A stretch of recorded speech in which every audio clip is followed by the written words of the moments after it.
L'important dans l'escalope milanaise, c'est le coup de maillet. Adjugé vendu.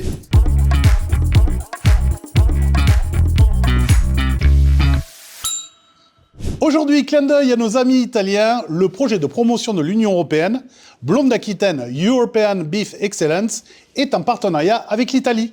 Alors, quoi de mieux qu'une belle escalope à la milanaise pour leur rendre hommage? Eh bien, je dirais 2 escalopes à la milanaise.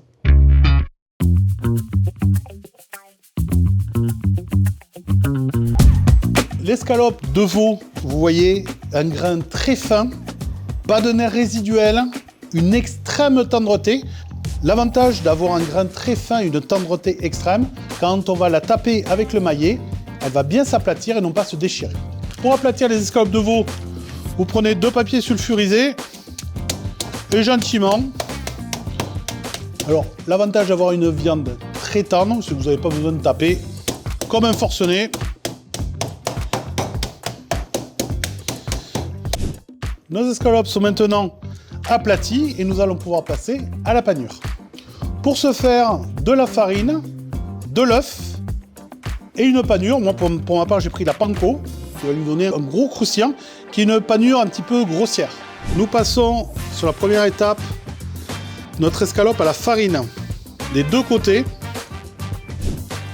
On la passe dans l'œuf, d'un côté, de l'autre, et on va finir notre préparation avec notre panure. Si on veut une panure un petit peu plus croustillante, d'ailleurs on va le faire, vous repartez une 2e fois dans l'œuf, comme ceci, on enlève le surplus, et on la repasse une fois de plus dans la panko. Et une fois que vous avez passé ça, tac, nous pouvons la mettre dans la poêle à cuire.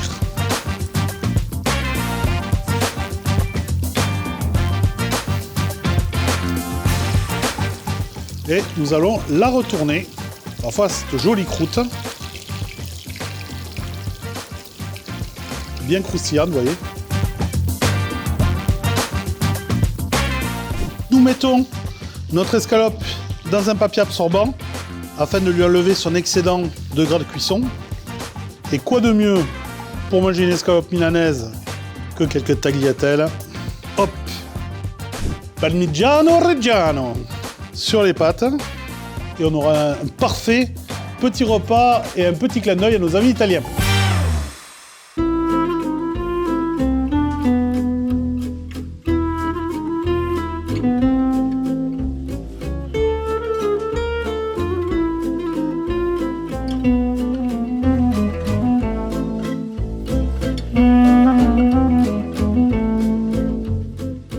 Et voilà la version de mon escalope milanaise. Maintenant, c'est à vous de jouer!